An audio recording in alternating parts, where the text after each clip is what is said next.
এখানে আমরা কতগুলো কি নিয়েছি, মেজারিং সিলিন্ডার বা মেজারিং আমরা যে তরল পদার্থ মাপি সেগুলি একক কতগুলো নিয়েছি, এককগুলো কি করা আছে। এটা হচ্ছে 1000 মিলিলিটার। এটা কত মিলিলিটার তুমি বলো তো, কত মিলিলিটার? 500 মিলিলিটার। এটা দেখো কত, 200। এটা 100, এটা 50। ছোট ছোট আমরা দেখো বাড়িতে অনেকে বাড়িতে থাকে, ওষুধ খেতে গেলে আমাদের এরকম লাগে।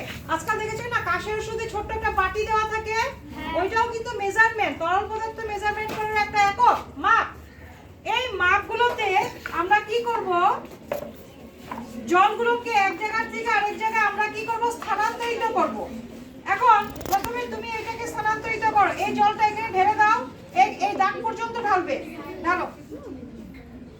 ও এটা কত লিটার, কত মিলিলিটার জল ছিল? 1000 মিলিলিটার জলকে ও কত মিলিলিটার জলে দিচ্ছে, ফ্লাক্সে দিচ্ছে 500। পুরো 500 দাগটা অবধি দেবে। ভর্তি হয়ে গেছে? আচ্ছা দেখো বাচ্চারা, এইটা ছিল 1000 মিলিলিটার, আর ও এখান থেকে জল এখানে কি করেছে, স্থানান্তর করেছে।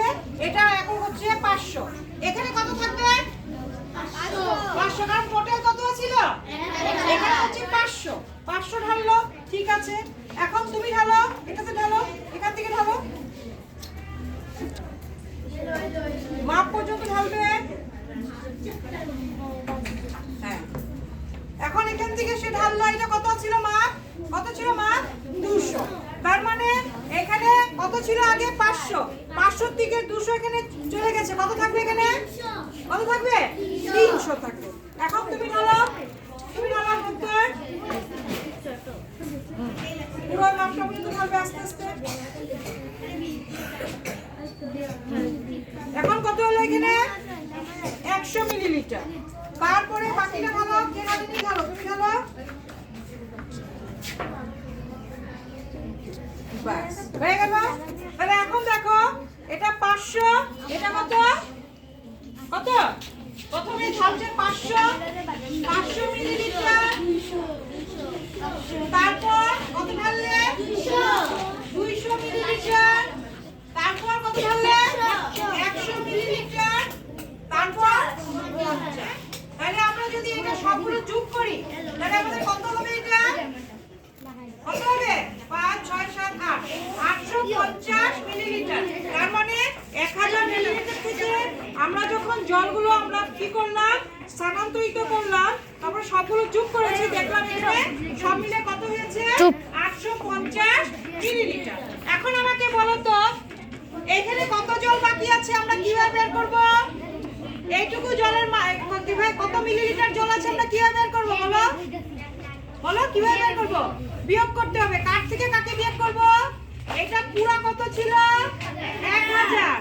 আর এই 1000 জল যখন আমরা এখানে স্থানান্তরিত করলাম, করার পরে যখন আমরা যোগ করলাম তো কত পেলাম? 850। আর 1000 মিলিলিটার থেকে 850 মিলিলিটার যদি আমরা বিয়োগ করি তাহলে এখানে থাকা জলটা আমরা বের করতে পারবো। তাহলে আমাদের ছিল 1000 মিলিলিটার, তার থেকে আমরা 850 মিলিলিটার বিয়োগ করে দেব। এখন বিয়োগ করো, এখানে 10, 5, তাহলে আমাদের কত আছে, কত মিলিলিটার আছে এখানে জল? 150 মিলিলিটার। ঠিক আছে, হিসাব একদম ঠিক পাক্কা। এখন আমরা যেটা আজকে পড়াতে যাচ্ছি এটা তো তোমাদের বের করে দিলাম। এখন আমরা যেটা পড়াতে যাচ্ছি যে আয়তনের রক্ষণশীলতার নীতি কি। আয়তনের রক্ষণশীল নীতি ছিল যখন পাত্র থেকে একটি ভিন্ন পাত্রে যখন আমরা স্থানান্তরিত করি, করার পর সেই পাত্রটা যদি আমরা আবার আগের পাত্রে ঢেলে দেই, আয়তনের কোনো পরিবর্তন হবে কি? হবে কি? এখন ঢালো, একজন একজনকে ঢালো, আগের পাত্রে ঢালো, আগের পাত্রে ঢালো। তুমি কত ঢালছো? তুমি কত ঢালছো? 500 মিলিলিটার বলবে, ঠিক আছে? হ্যাঁ, তুমি ঢালো, তুমি কত ঢাললে? 200 মিলিলিটার। 500 200 হলো 700, তুমি 100 হলো 800, আর তোমার 50 মিলিলিটার। দেখো তো পরিবর্তন হয়েছে নাকি? ভালো করে দেখো তো, আমরা যে 1 লিটার জল নিয়েছিলাম কোনো পরিবর্তন হয়েছে নাকি? এটাই হচ্ছে আয়তনের রক্ষণশীলতার নীতি। আশা করি ক্লিয়ার হয়েছে? ক্লিয়ার হয়েছে? ওকে।